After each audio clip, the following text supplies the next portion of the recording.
हम लोग अपने पाइथन फॉर डेटा साइंस के क्लास में आगे कंटिन्यू कर रहे हैं। हम लोग ने लास्ट चैप्टर में लिस्ट के बारे में पढ़ा था कि लिस्ट एक ऑर्डर्ड, म्यूटेबल और इंडेक्स्ड कलेक्शन ऑफ डेटा है। तो जिस ऑर्डर में हम लिस्ट को क्रिएट करते हैं, जैसे मान लीजिए हमने लिखा my list is equal to, और यहाँ पे हमने कुछ नंबर्स लिख दिए और यहाँ पे ऐसे करके एक लिस्ट क्रिएट कर दी, और जब हम इसको प्रिंट करते हैं तो ये सेम उसी ऑर्डर में प्रिंट होता है। तो ये लिस्ट का दिखाता है कि लिस्ट ऑर्डर्ड है।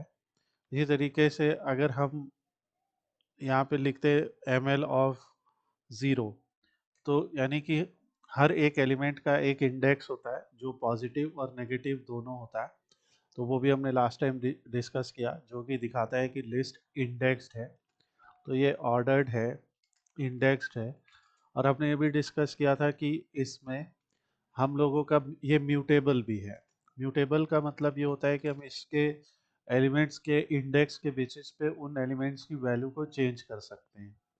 तो अगर मैंने लिखा कि एम एल ऑफ टू, तो टू पे हमें दिखेगा कि 0, 1 और 2, इस पे 89 वैल्यू है हमारे पास। अगर मैं लिख देता हूँ कि एम एल ऑफ टू की जो वैल्यू है उसको हम 98 कर देते हैं, तो यहाँ पे ये इसने चेंज अलाउ किया और हम लोगों का इस तरीके से चेंज हो गया। और यहाँ पे आप देख सकते हैं कि फाइनली हमारा ये आ गया वैल्यू। तो इस तरीके से हमें दिखता है कि लिस्ट म्यूटेबल भी है। ये कुछ लिस्ट की बेसिक प्रॉपर्टीज है जो हेल्प करती है हमें लिस्ट को एक स्ट्रक्चर डेटा की तरह से यूज करने में। नाउ इसके अलावा आज हम लोग पढ़ेंगे लिस्ट के मेथड्स। लिस्ट मेथड्स, देखिए क्या होता है कि पाइथन में हर एक चीज जो होती है वो एक ऑब्जेक्ट होती है। तो बेसिकली अगर मैं पूछूंगा कि टाइप ऑफ एमएल, ये जो लिस्ट हमने बनाई है क्या है, तो ये लिस्ट क्लास का एक ऑब्जेक्ट है। लिस्ट क्लास का ऑब्जेक्ट है, इसका मतलब लिस्ट एक तरीके का ब्लूप्रिंट है। एक तरीके का कह सकते हैं, एक परिभाषा है, एक तरीके की डेफिनेशन है, एक तरीके की क्लास है। और उस लिस्ट क्लास के ऑब्जेक्ट बनते हैं जब हम एक लिस्ट बनाते हैं स्क्वायर ब्रैकेट के अंदर। तो ये जो क्लास के एलिमेंट्स होते हैं, ये क्लास के मेथड्स और प्रॉपर्टीज को एक्सेस कर सकते हैं। तो लिस्ट के जो अपने मेथड्स होते हैं उनको एक्सेस करने के लिए, अगर आप आइडल को यूज कर रहे हैं तो आपको सिर्फ इतना लिखना है, अपनी लिस्ट का नाम लिखिए और डॉट लिखिए।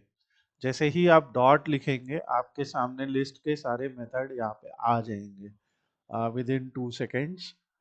तो जो पहला मेथड है वो अपेंड है। अपेंड को हमने लास्ट टाइम डिस्कस किया था। अपेंड का मतलब होता है add append object to the end of the list, यानी कि एक ऑब्जेक्ट लिस्ट के एंड में जोड़ दीजिए। यानी add one element to the end of list. अब हमारी लिस्ट में 4 एलिमेंट है। मान लीजिए मुझे फिफ्थ एलिमेंट जोड़ना है, मैंने लिख दिया 75।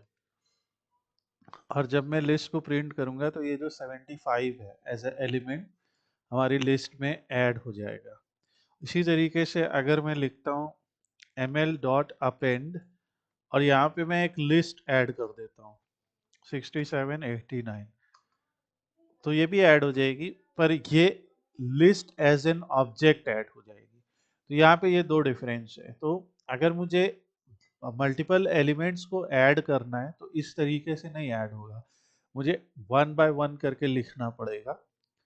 अगर मैंने सोचा कि मैं एक लिस्ट को ही ऐड कर देता हूँ एंड में, तो वो नहीं हुआ, वो लिस्ट एज अ ऑब्जेक्ट ही ऐड हो गई।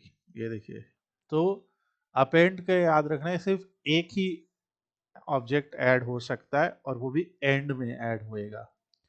अब अगर मैं फिर से लिखता हूँ ml डॉट अपेंड 988, तो यहाँ पे आप देखेंगे कि अब उसके आगे ऐड हो गया। तो ये अपेंड का काम है।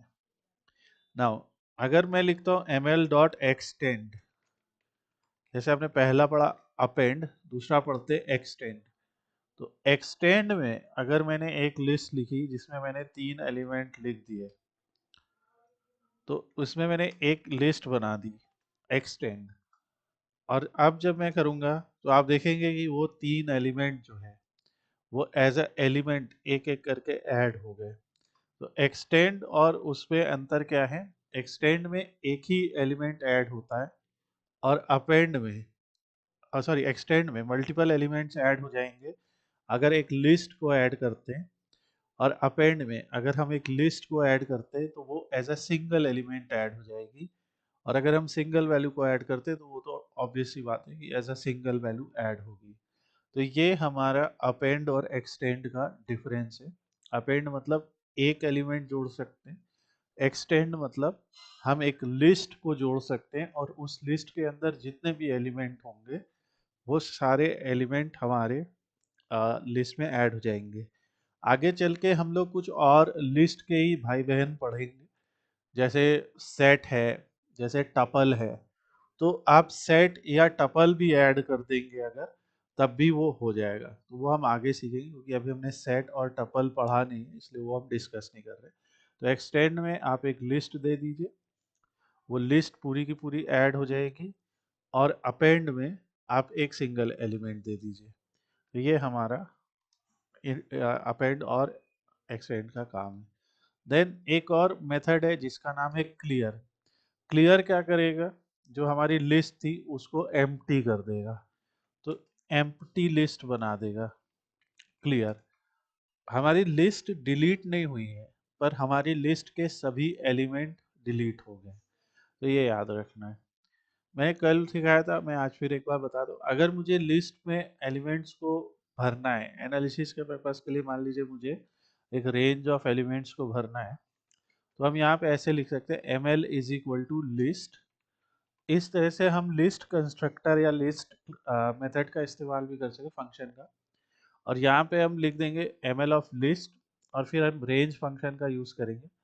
और हम कह देते हैं कि हमें 2 से लेके 18 तक की लिस्ट जनरेट कीजिए और बीच में दो दो के स्टेप रखिए। ऐसे करके हमने एक लिस्ट बनाई है। तो अब जब एम एल क्रिएट होगा तो देखिए 2 4 6 8 10 ऐसे हो जाएगा। तो अगर मैं लिख दिया 2 से 18 तक बनाइए और 2 तक बनाइए। अगर मैं लिखता हूँ कि 2 से 18 तक बनाइए, अगर मान लीजिए मैंने ये स्टेप नहीं दिया होता, तो रेंज क्या करता? रेंज स्टेप के जगह पे सारे एलिमेंट देता, 2 से लेके 17 तक सारे दे देता। ठीक है, 2 से 17 तक मैंने क्योंकि बताया था कि रेंज में भी जो लास्ट इंडेक्स होता है वो कॉल नहीं होता। सो अगर मैं यहाँ पे स्टेप ऑफ 2 दूंगा तो मुझे सारे इवन नंबर्स मिल जाएंगे। और ये देखिए ऐसे आ गए। तो ये एक तरीका है रैंडम लिस्ट जनरेट करने का ना। अब हमने अपेंड पढ़ा, हमने क्लियर पढ़ा, हम कॉपी पढ़ते। तो कॉपी का काम क्या होता है? जैसे मान लीजिए मुझे इस लिस्ट को किसी थर्ड लिस्ट सेकेंड लिस्ट में कॉपी करना है। मान लीजिए मुझे ऐसे करना है, तो मैं ये लिख दूंगा ML2। अब जब ML2 आएगी तो उसमें वो पूरी की पूरी लिस्ट कॉपी हो गई होगी। तो ये कॉपी का काम है कि एक लिस्ट की कॉपी बनाना। और बेसिकली अगर हम ml.copy लिखते तो ये उस लिस्ट की एक copy as a output return करता है। तो ये कोई बहुत ज़्यादा हम लोग यूज़ नहीं करेंगे, बट हाँ क्योंकि दिया है मेथड तो हमने उसका यूज़ समझा है। तो ये हो गया हमारा कॉपी। इसी तरीके से हमारा जो अगला एलिमेंट है, अगला मेथड है, वो है काउंट। काउंट को पढ़ने से पहले हम लोग थोड़ा सा काम करते हैं। मान लीजिए हम लोग एक हमने एक थ्रो ऑफ डाई किया, ठीक है, यानी पासा फेंका। और उस पासे को फेंकने पे जो भी नंबर्स आए उन्हें लिख लिया। मान लीजिए ऐसा हमने 10 बार किया। तो जैसे मान लीजिए हमने ऐसे लिख लिया कि डाइस के थ्रो पे नंबर्स आ रहे हैं। पहली बार 1 आया, फिर 5 आया, फिर 6 आया, फिर 4 आया, फिर 4 आया, फिर 3 आया, फिर 2 आया, फिर 6 आया, फिर 4 आया, फिर 3 आया, समथिंग कुछ ऐसा हुआ। तो 3 3 6 3 9 और एक 10, यानी ये 10 बार हम लोगों ने पासा फेंका और उसमें जो जो नंबर्स आए वो आया। ठीक है, आप देखिए 1 2 3 4 5 6 सभी आए, पर कुछ एलिमेंट्स ज़्यादा बार आए, कुछ एलिमेंट्स कम बार आए। जो बेसिकली प्रोबेबिलिटी में यूज होता है। प्रोबेबिलिटी का मतलब होता है कि कौन सा एलिमेंट कितनी बार आया है उसको हम लोग बेसिकली काउंट कर सकते हैं।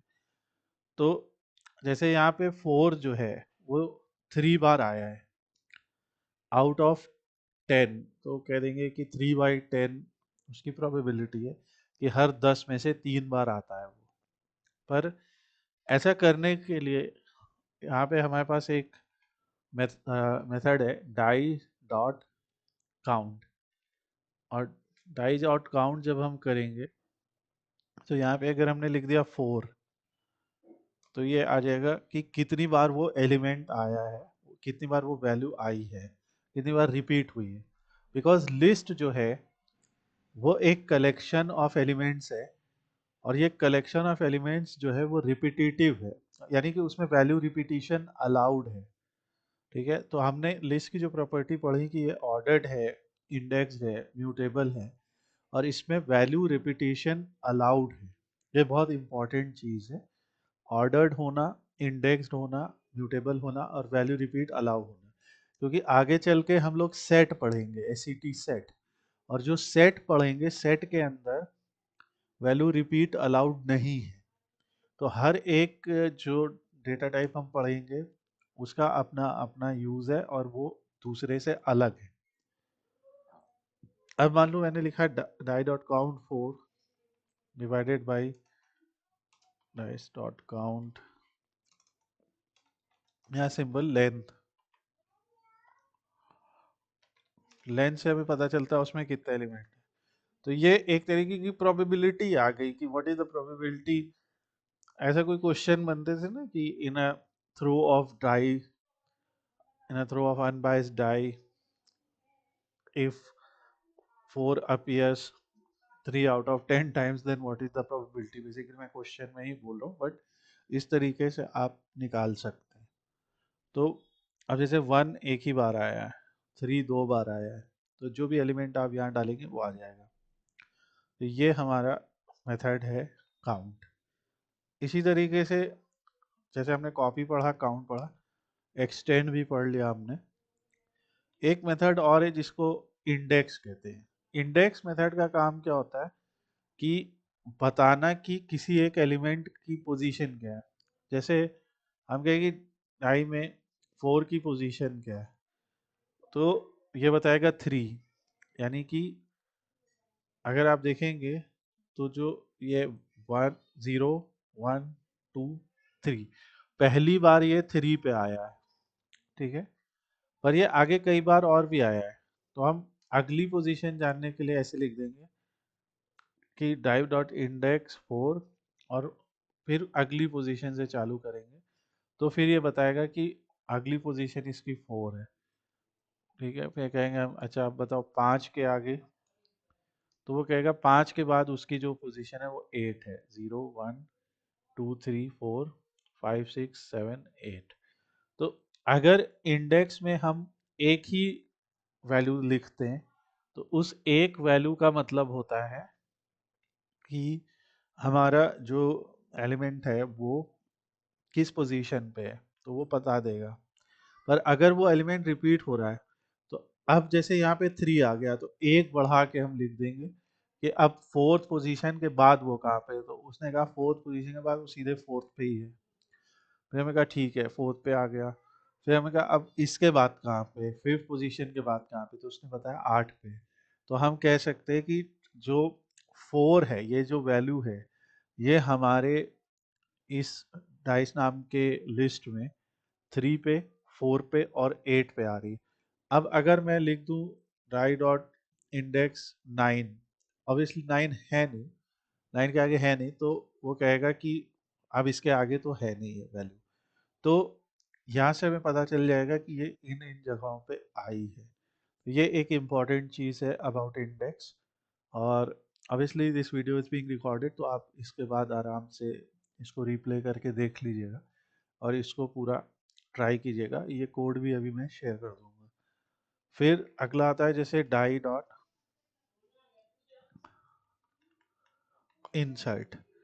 अब देखिए अभी तक हम लोगों ने पढ़ा कि अगर हमें एक एलिमेंट एंड में जोड़ना है तो हम अपेंड से जोड़ देंगे।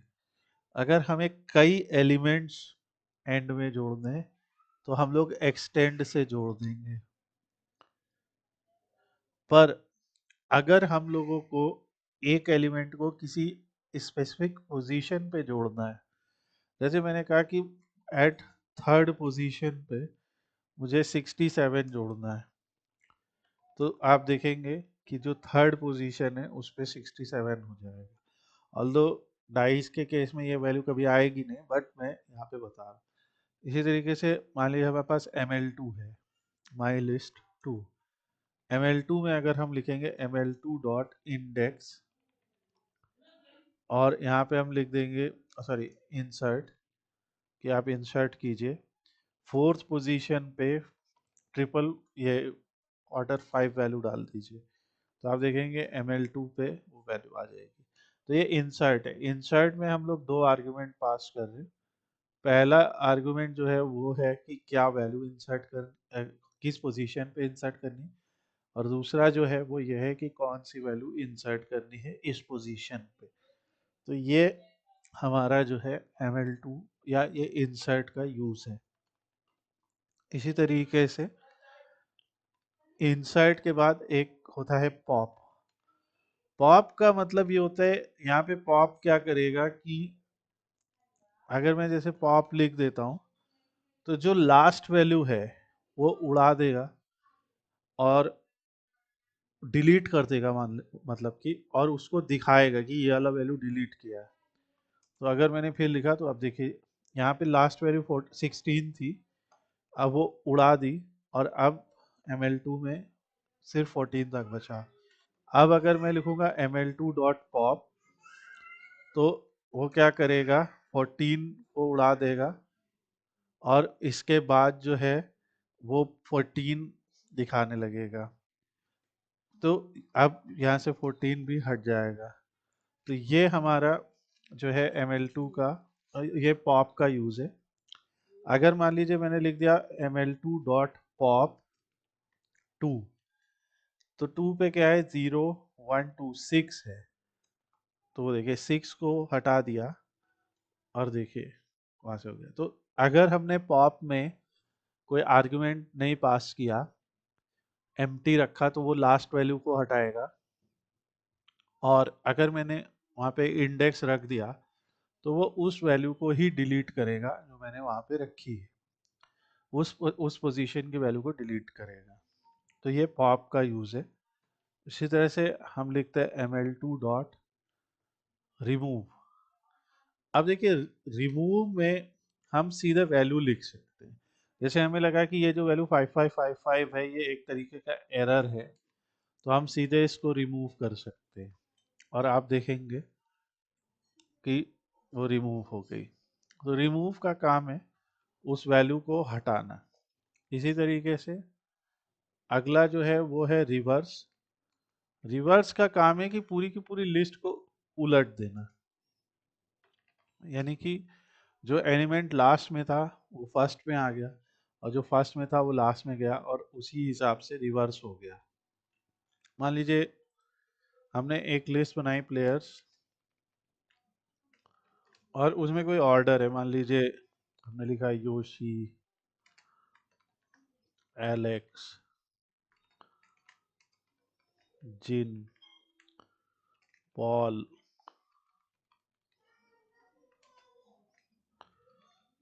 मान लीजिए हमने लिख दिया यहाँ पे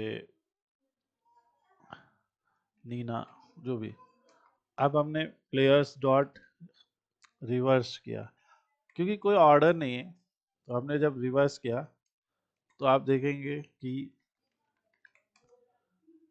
जो लास्ट वैल्यू थी वो पहले आ गई, और उसका ऑर्डर भी ऐसे हो गया, नीला फिर पॉल फिर जिन। तो ये लिस्ट को हम लोग को रिवर्स और जो है अनरिवर्स करने में काम आता है। पर इसके अलावा एक और मेथड होता है जिसे कहते हैं सॉर्ट।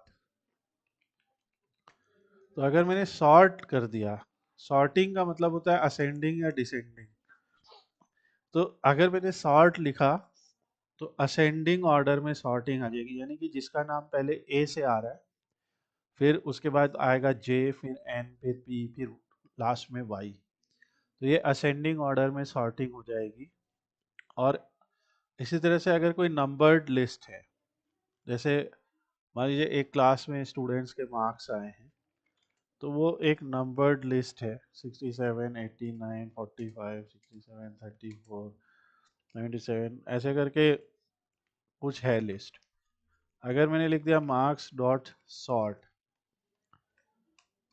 तो ये सॉर्टिंग हो जाएगी असेंडिंग ऑर्डर में।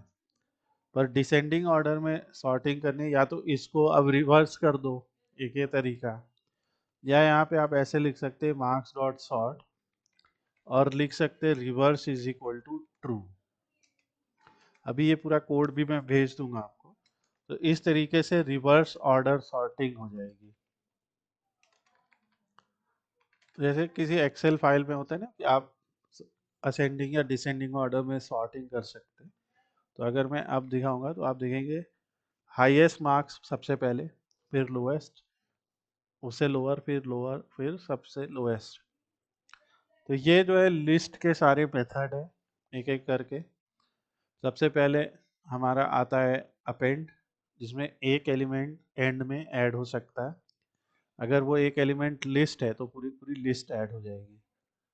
फिर आता है एक्सटेंड।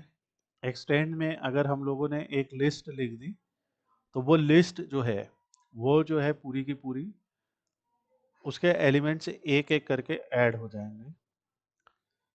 उसी तरीके से हमारा है कॉपी। कॉपी में बस वो सिंपली उस लिस्ट की कॉपी हो जाएगी और उसे आप किसी वेरिएबल में सेव कर सकते हैं। फिर हमने जैसे एक डाई का कंसेप्ट लिया, तो उसमें काउंट है। काउंट में वो पता करेगा कि ये जो वैल्यू आपने दी है ये इस लिस्ट में कितनी बार आई है, और वो रिटर्न करेगा। जैसे ये वैल्यू 4 जो है इस लिस्ट में 3 बार आई है। अगर 1 बार आई होगी तो 1, और अगर नहीं आई होगी तो 0। डाई डॉट इंडेक्स, इंडेक्स का मतलब होगा कि वो एलिमेंट किस पोजीशन पे आया है। अब अगर वो एलिमेंट आगे भी आ रहा है, तो हम लोग फिर जैसे ये 3 पे आया तो एक बढ़ाया, और पता किया कि फोर्थ के बाद कहाँ पे है, तो उसने कहा फोर्थ के बाद फोर्थ पे ही है। फिर हमने उसमें एक और बढ़ाया 5। फिर हमने कहा फिफ्थ के बाद कहाँ पे है, तो उसने कहा 8 पे है। फिर हमने एक बढ़ाया 9th, और हमने कहा 9th के बाद कहाँ पे, उसने कहा अब है ही नहीं। तो इस तरह से हमें पता लगेगा कि वो एलिमेंट एक लिस्ट में कहाँ कहाँ पे है। क्योंकि यहाँ से तो हमें पता चल गया 3 बार आया, तो यहाँ से हम फिर एक एक करके बढ़ाते जाएंगे 3 बार, तो उससे हमें तीनों पोजीशंस पता चल जाएंगी। फिर हमारा इंसर्ट मेथड है। इंसर्ट मेथड में हम किसी पोजीशन पे कोई वैल्यू इंसर्ट कर सकते हैं लिस्ट के अंदर। जैसे ये हमारी लिस्ट है, इसके अंदर थर्ड पोजीशन पे 67 इंसर्ट कर दिया। इसी तरीके से पॉप है। पॉप पे अगर आपने कोई आर्ग्यूमेंट नहीं लिखा, तो वो लास्ट एलिमेंट्स को हटा देगा और प्रिंट करेगा कि ये हट गया। पर पॉप में अगर आपने एक पोजीशन लिख दी, तो उस पोजीशन पे वाले एलिमेंट को ही हटाएगा। जैसे यहाँ पे 2 पे 6 था, 6 हटाया और दिखाया, और प्रिंट करने पे 6 हट गया। फिर हमारा रिमूव है। रिमूव में हम एक वैल्यू लिख देंगे, वो रिमूव हो जाएगी। फिर हमारा रिवर्स है। रिवर्स में बस इसमें कोई ऑर्डरिंग नहीं है, इसमें बस इसका एक मिरर इमेज बन जाएगी। फिर है अपना सॉर्टिंग। सॉर्टिंग में दो तरीके से करना है। अगर असेंडिंग ऑर्डर में सॉर्ट करना है तो बस प्लेयर डॉट सॉर्ट कर दो और प्रिंट कर दो, तो असेंडिंग ऑर्डर में सॉर्टिंग हो जाएगी, चाहे वो नंबर हो चाहे वो अल्फाबेटिकल लिस्ट हो। अगर हमने लिख दिया sort reverse is equal to true, तो reverse is equal to true में क्या होगा कि उसकी डिसेंडिंग ऑर्डर में सॉर्टिंग हो जाएगी। ऐसा। तो ये हमारे लिस्ट के मेथड्स है, और ये पूरा कोड है। आप इसको ट्राई कीजिए, और आप अलग अलग अदर एग्जाम्पल्स भी ट्राई करिए साथ में। हम लोग ने कुछ बेसिक एग्जाम्पल के, आप और अदर टाइप की लिस्ट भी तैयार कीजिए और इन्हें रन कीजिए।